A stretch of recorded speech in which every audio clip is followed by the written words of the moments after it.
গ্রামের নাম ছিল চন্দনগড়। সেখানে সবচেয়ে বড় জমিদার ছিলেন ঠাকুর বিক্রম সিং। বিক্রম সিং এর বয়স ছিল প্রায় 55 বছর, কিন্তু তার এমন প্রভাব ছিল যে পুরো গ্রাম তার সামনে মাথা নত করে থাকত। কিন্তু তার সবচেয়ে বড় দুর্বলতা ছিল তার দ্বিতীয় স্ত্রী রশনি। রশনির নাম শুনলেই গ্রামের মানুষের মনে অদ্ভুত এক আলোড়ন তৈরি হতো। বয়স মাত্র 26 বছর, ফর্সা গায়ের রং, মায়াবী চোখ আর আকর্ষণীয় শরীর। সে ছিল গ্রামের সবচেয়ে সুন্দরী নারী। যখন সে তার হাবিলের বারান্দায় দাঁড়াতো, নিচে কাজ করা মজুররা কাজ ভুলে শুধু তাকিয়েই থাকতো তার দিকে। কিন্তু এই সোনার খাঁচায় রশনি সুখী ছিল না। ঠাকুর বিক্রম সিং রাজনীতি আর ব্যবসা নিয়ে এতটাই ব্যস্ত থাকেন যে রশনির দিকে তাকানোরও সময় পেতেন না। বিয়ের 3 বছর হয়ে গেছে, কিন্তু রশনি কখনো সেই স্বামীর ভালোবাসা পায়নি যার জন্য একটা নারী আকুল থাকে। প্রতিদিন রাতে সে বড় বিছানায় একা শুয়ে থাকতো, এপাশ ওপাশ করতো আর নিজের সৌন্দর্য যেন তাকে প্রশ্ন করত, এই সৌন্দর্যের কি দাম যখন তা দেখার কেউ নেই।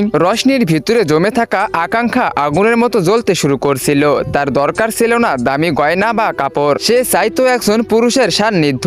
সে ভিতরে ভিতরে শুকিয়ে যাচ্ছিল, যেন পানির জন্য তৃষ্ণার্ত শুকনো ফুল। একদিন হাবিলিতে নতুন এক কাজের ছেলে এলো। তার নাম ছিল মাসুদ। সে শহর থেকে এসেছে, বয়স প্রায় 25 বছর, লম্বা গড়ন, পরিশ্রমে গড়া শক্ত শরীর, ঘামে ভেজা ত্বক আর এলোমেলো চুল। তাকে রাখা হয়েছিল ঘোড়া সামলানো আর বাগানের কাজের জন্য। তো গাইস, এর পরে ঘটতে চলেছে এক অস্বাভাবিক ঘটনা। মাসুদ আর রশনির মধ্যে এমন একটা মিল তৈরি হবে সেটা কেউ মেনে নিতে পারবে না। তোমরা সেটা দেখতে পারবে পার্ট 2-তে। পার্ট 2 দেখতে চাইলে ভিডিওতে লাইক করে চ্যানেলটিকে সাবস্ক্রাইব করে দাও, আর টিকটক ফেসবুক থেকে দেখে থাকলে ফলো করে দাও, আর অবশ্যই কমেন্ট বক্সে কমেন্ট করো পার্ট 2।